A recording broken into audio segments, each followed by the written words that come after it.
Hey everyone, Eric Watson here, freelance writer, player of games, writer of words, recorder of videos, and online role-playing aficionado.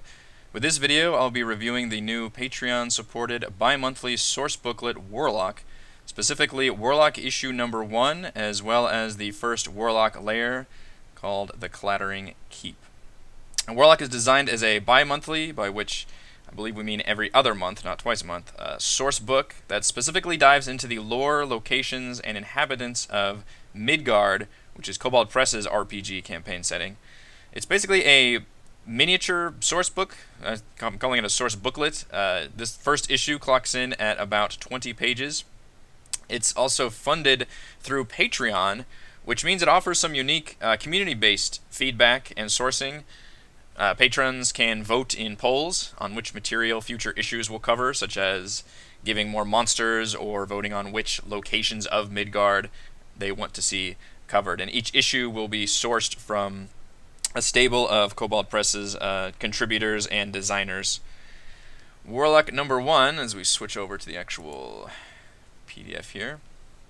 It's a pretty tiny issue, clocking in at 20 pages, which I believe they just hit their next Patreon-funded goal, and I think the next one will be 24 pages. It's printed on, the physical booklet is tiny. It's printed on thick cardstock. It's got black and white art. This is very much a small production. I mean, just to get the PDF, I believe it's $1. The printed booklet is $5. The first issue features 4 separate articles, as well as an intro called Warlocks, Witches, and Wanderings. Now, I believe each issue of Warlock has its own theme. So they'll have separate articles, but they'll all be within whatever theme that issue is exploring. And this first issue is exploring the theme of like dark magic or void magic, just evil shit, essentially. And Midgard is already a pretty dark fantasy world. It's if the Forgotten Realms are Lord of the Rings, then Midgard would be like Conan the Barbarian, just like evil, evil shit, but in a good way.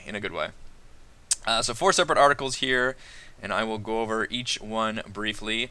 The first is the Forbidden Mountains of Beldistan, which covers the satrapy of Beldistan. Satrapy. That's a fine word you don't hear often enough. Satrapy. Beldistan is a very bad place. There's an evil grove full of dark satyrs that lure people to the grove. There's a dark castle built atop a plateau, controls the skies with rocks and hippogriffs. The capital city is home to dark temples, dark gods, and dark bloody-soaked orgies. My favorite is a literal stairway to heaven right here, the Stairs of Beldistan, which has provided some nifty little reasons about why the heroes would even want to get near there. Visit a great void dragon citadel at the edge of the void and sail the astral winds just to prove their worthiness to an order of champions. Just kind of an interesting little set piece. And the best part is you get this nice little regional map of Beldistan, and you can see there's the spiral staircase right there. I'm not going to bother going through the motion of flipping things around, but you can kind of tell what's going on here. Capital city, a nice little skull-shaped stronghold here. Just a neat deep dive into major characters, ruling parties of this region. And this is a good kind of example of, I think, what we're going to get from the Warlock issues, which is a deep dive into Midgard lore and locations and settings.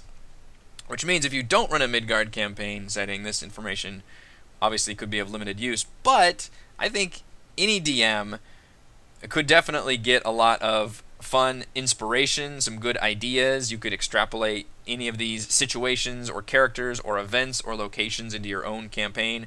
And I think that's the fun part about having all these RPG campaign books and why DMs want to gather all this together, because you can just use, whatever you want. That's kind of a big plus of RPGs.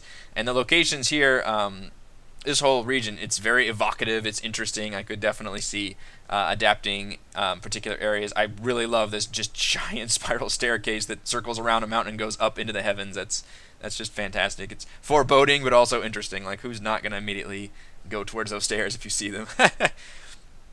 And that one is a believe written by Wolfgang Bauer, who is obviously the founder of Kobold Press. The next one, The Delights of Inkada Pishtuk, written by Troy E. Taylor and with Ben McFarland. This one, I think, is the weakest one for me. It's a really odd and quirky read that focuses on a single character, which is the titular Archmage Inkada Pishtuk. But most of it is just dedicated to essentially the items that this character is looking for that the players could gather and bring to him, and then he would then reward them. And it's a lot of information on the things that he's looking for, just like jellied eyeballs from certain creatures, or this exotic house cat creature, or lore books from this certain location. So it's a lot of, again, it's that very heavy lore of specific regions and areas. But I didn't feel like I got enough information about the actual character himself, which is what I was hoping to get when I first saw the title. I mean, this is a really cool artwork, by the way. Also, this character looks friggin' awesome. You have a sack of skulls. I just love the hood. That's amazing. The other disappointment is that the rewards that he gives, it's just a list of items you can find in the Dungeon Master's Guide. Like, okay, I can come up with that. I can point to items. He does seem to have a pretty cool sanctuary that you can go to, and I love there's a little bit of lore.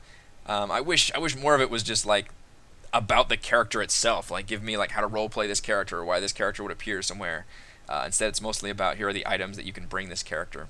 Which, I mean, you could use that for like a side quest. I think that's a neat idea, is a side quest involving you have to get this item or information from a character. In order to get that, you have to then go on a quest to get this other exotic item to bring that character. It's a very video gamey thing, but hey, video games are based on RPGs for the most part, so I think that works well.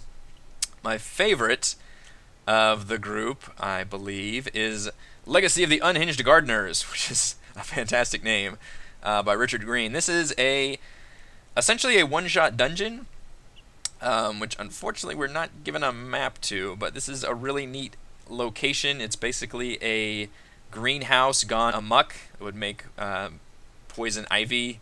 I'm very happy. And you could drop this anywhere. Like, it's a neat little, like, wizards created this mutated plant strain, and the plants rebelled and destroyed the wizards, and now there's just this evil greenhouse that you could just plop in anywhere and have this fun little, very mini dungeon. It's basically just this one creature, which is this massive CR7 giant plant monster called a Warlock's Trumpet Bloom. A large neutral evil plant with some really nifty attacks. I mean, it's still pretty easy to run. It's got like a poison stinger. It's got its tentacles, but it's given a lot of neat like background information and lore. And there's, what is it? Yes, and there's a really funny reference to a Dread Gazebo, which is an old funny RPG reference. Unfortunately, we don't get a map to that dungeon, which is a bummer. Although I don't think it's really meant to be much of a dungeon. It's literally just kind of this one. I think it's meant to be more like a one, maybe 2 room greenhouse with just this massive creature. So I think that's a really fun add in here, and it's kind of what I like to have, is these little self-contained, modules that you can just pick up and drop anywhere. You guys happen upon a greenhouse or something. It would be nice if we got maybe a level recommendation for here. I don't think that's mentioned anywhere, but obviously the CR value is kind of close, although I have noticed that creatures, especially in the Tomb of Beasts, tend to be a lot beefier and more difficult than what's in the Monster Manual, for example. So the CR level kind of is a tricky one to gauge in terms of challenge level. But that's a really nifty. I really wish we'd gotten a little bit of a map there, but I think that's a nifty little dungeon here with a lot of little plant hazards surrounding the area. The final one is Void Touched, Warped Flesh and Twisted Minds. Now, the Void is by Dan Dillon. The Void is, I believe, Kobold Press's version of the Far Realm, which is this kind of Cthulhu-like extra-dimensional realm of kind of alien evil. And this one specifically, it's the most rules-laden article in the booklet, and it's full of rules for void exposure. What happens if your characters are anywhere near any kind of void creature, or a tear in the void, or a void tainted piece of or an artifact or a magical item. For example, if you've watched my review of Prepared 2, or read the article, the review, one of the adventures, one of the one-shots from there is a Starry Breach, and that one featured a Tear in the Void with a Void Dragon Wyrmling. So you could easily apply like a lot of these rules to make that a more challenging and I think more interesting encounter. Void Exposure can be resisted with a Charisma saving throw, which high five, thumbs up for that, because Charisma saving throws are not used very often, and half the classes in 5th edition have Charisma proficiency in their saving throws, which is like never used. There's an interesting cumulative system here based on your Charisma modifier in terms of how much madness you can be exposed to. It starts off with short-term madness and then devolves into indefinite madness, and we're given new indefinite madnesses here, which are great. There's some really funny ones that, and this is kind of interesting because some players would roleplay this better than others, I think. So you really have to look over that and see, well, how well are my players going to be able to roleplay this? Which I think an excellent solution if your players maybe aren't too keen on roleplaying their characters suddenly going mad is the new Flesh Warps, which is the taint of the void manifesting physically instead of mentally, which is a great solution to players that maybe would not want to roleplay that debilitating mental factor as much. But here you have these essentially mutated parts of your body just change their form. It reminds me a lot, I'm playing through Divinity Original Sin 2 right now, and there's a skill set called Polymorph, and this reminds me a lot of what that can do in terms of your hand suddenly turning into tentacles, or you sprouting bull horns. One of them is your character just completely loses their eyes. And what's cool here is that these are not all negative things. These are basically just traits that just become part of your character, and they're both positive and negative. So for example, the eyeless one actually gives you like a Daredevil style blind sight out to 10 feet. The tentacles, you have disadvantage on fine motor control, but you have advantage on gripping or grappling things, which I think is a really good mixture and help alleviates that, like, oh, your character's afflicted with this now, but, here's the new rules. Like, your character's talons, or, the slime secretion, so they have advantage on tracking you, but you can also squeeze into spaces. So I think that's a really fun solution and a way to use the void. Even if you don't have the void existing in your campaign, I can see we're using these kind of Cthulhu-like effects in at least one memorable scenario of like this, breach or tear into this other world. It could be really spiffy and add an additional like environmental hazard. And that is the end of Warlock issue number 1.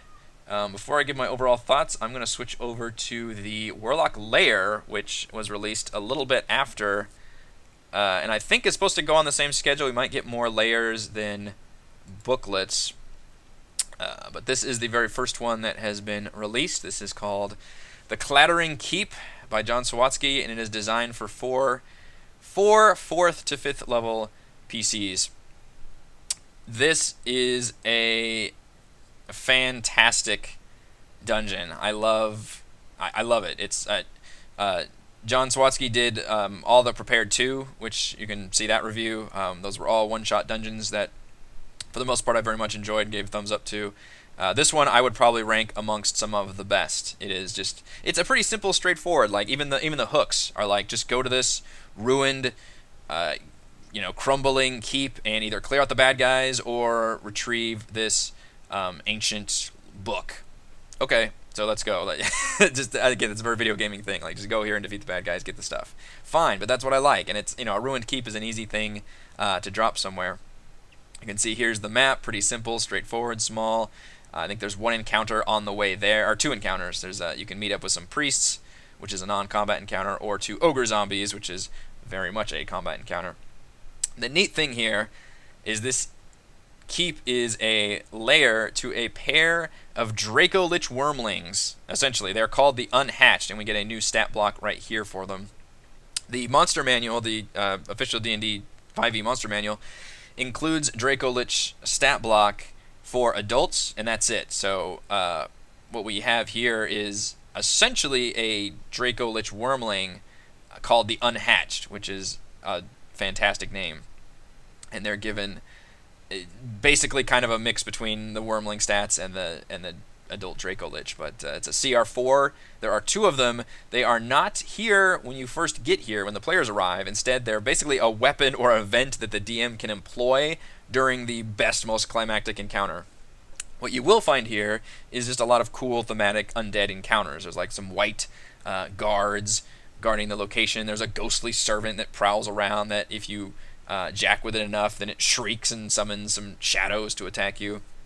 The best part is there's a necromancer in here who is not only not aligned with the Draco Liches, but she is actively trying to essentially corral and control the Draco Liches using these, what do they call them, the wards. Yeah, these human skull wards that she's planting around the place. So I love that there's another villain in here that's not allied with the Lair villain, who's actively trying to subvert the Lair villain, and who's willing to even work with the PCs that it mentions. I do wish there was a little bit more role-playing information about her. Utrach, I think is the name, as a cult fanatic.